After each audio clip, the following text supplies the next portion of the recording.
осы YouTube-ке тіркеліңіздер, бөлісіңіздер, міндетті түрде бірнеше мәрте комментарий жазып, лайк басып, бөлісіп, таратып отырыңыздар. Қараңыздар, Саратов бар, қазақша айтқанда Сарытау. Сол Саратов облысында, оның өзінде Енгелістегі әуежайда қазір Украинаның дрондық шабуылдары болды. Бұл Саратовта қазір адамдарды оқшаулау жұмыстары жүріп жатыр дейді. Ал тек қана осы Саратовтың Енгелістегі әуежайының өзінде қазір жарылыстар болған, мұнай өңдеу зауыттарында бірнеше мәрте жарылыстар болған дейді. Сосын Кубандағы Кавказская дейтін мұнай айыру станциясындағы өрт әлі жалғасып жатыр дейді. Енді бұл қысқасы соғыс жалғасып жатыр. Ары қарай тек бір ғана нәрсе, қазір Украин тарапы Қырым түбегінде Ресейдің мөлшерменен 7-8 радиолокациялық центрлерін жойып жіберді. Енді міне жерде қарап отырсаң,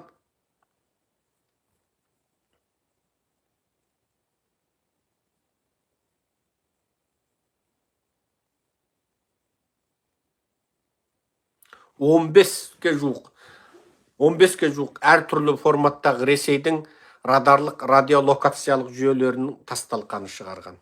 Енді оның ішінде жаңағы тікұшақтары, анау-мынаулары бар. Сосын бірге осыдан бір күн бұрын келіссөз жүріп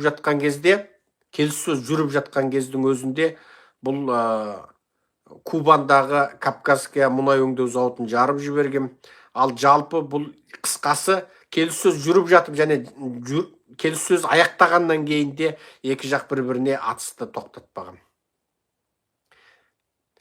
Яғни Тікебай мен Пөтенжанның телефоны ары қарай көп нәрсе шешпейтін көрінеді. Украинаға Еуропа тарапынан берілетін көмектер туралы мынандай әңгімені айтып жатырмын. Міне 3 миллиард доллар евро. Жаңадан бері соны 2 деп алып, міне іздедім. Міне 3 миллиард евро әскери көмек беріледі екен. Биыл осы жылы, 2025 жылы. Тек Германиядан. Бұрынғысына қосымша ретінде дейді. 3 миллиард. Бірақ Американың алдыңғы жолы Байденнің кезінде дау болып ілініп тұрып әрең шешілген көмегі қанша еді? 60 миллиард. 60 пен 3 миллиард салыстырып көріңіз, бәрібір аз. Бірақ Германия берем деп отыр екен. Ал Англия тарапынан айтқанда не дейді? Біз Англия тарапынан битеді, біз қару жарақты да бере береміз, Украинаның сарбаздарын оқытуды да жалғастыра береміз, Путиннің сөзін пысқырмаймыз депті. Ал енді бұл мәселеде осы жолғы келіссөздің бір нәтижесі десе, мынау екі жақ 175 тұтқынды өзара ауыстырыпты. Әлгінде мен Фейсбукте бір видео бөлістім, өзім көңілім босап кетті. Фейсбукте мен бөліскен видео. Онда не дейді? Мама деп украин жігіт мамасымен сөйлесіп жатыр. Енді украинша білмеймін, бірақ енді ана видеоны көріп шықтым, түсінбесем де. Я уже в Украине деді ма, сонда бір сөзді айтып қалды. Үлкен жігіт кәдімгі.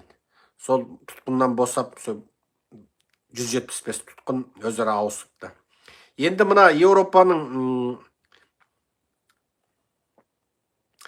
Еуропа қаншалықты деңгейде өзін қуаттандырса, соншалықты деңгейде соғыстың Еуропа жерінде болуының пайызы азаяды. Біз өзіміздің қорғанысымызды нығайтуымыз керек. Украинаға да біз көп көмек жасауымыз керек. Украина қаншалықты күшті болса, келіссөздің үстелінде оның сөзі де соншалықты өтімді болады деп айтты Каллас. Білесіздер, Еуропа қазір сөздің шыны керек. Бұл 30 күндік соғыс тоқтату мәселесінде екі шалдың сөзін пысқырып отырған жоқ. Енді бүгінгі енді лекциям осылай қысқа нұсқа болатын болды. Қазір біз енді ауыз бекітіп алайық. Басқа не айтамыз енді? барлықтарыңызға. Сіздерден де ауыз ашуға, Алматы уақыты бойынша ауыз ашуға әлі 1-2 сағат бар. Біз енді ауыз бекітіп алайық. Осы әлгінде ғана осы ілініп салынып тарауығымызды әрең бітірдік енді.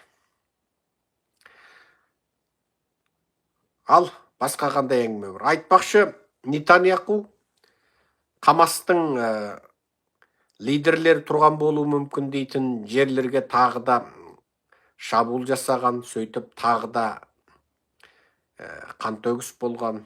Оған басты себеп Хамастың лидерлері өзара тұтқын ауысу дейтін келісім шартты бұзып, өз бетіменен жаңағы бос уақытқа дейін Хамас бір адам босатқанда аналар олардан 10 есе, 20 есе көп адамды босатып сөйтіп отырды ғой. Хамастың босататыны аз, олар Израиль тараптың босататыны көп сөйтіп отырған.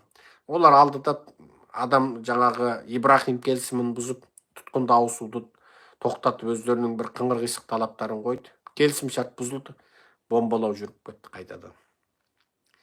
Міне, ал бүгінгі лекциям осы. Бір 5 минутта 7 минут уақыт берейін. Онлайн сұрақ жауаптарыңызға жауап бере кетейік. Басқа көп әңгіме болмайды бізде енді. Аузымды бекітіп алып, содан кейін сөйлеуім мүмкін. Жарайды, мен онда аузымды бекітіп алайын. Уақытым аз қалыпты, сол аузыма, мұрныма құйып алайын да. Содан кейін қайтып келіп, егер шамам болса, шаршап қалмасам, түнімен ұйықтаған жоқпыз. Таң намазымды оқып алып, аузды бекітіп алып, содан кейін барып сіздерге онлайн сұрақ жауапқа арнайы бір эфир қосайын. Сол кезде сұрақтарыңызды дайындап отырыңыздар. Немесе менің анау бір пост салдым ғой YouTube-тың комьюнити бөлігінде. Ол постымда жаңағы лекция керек пе деп салдым ғой деймін, ұмытпасам.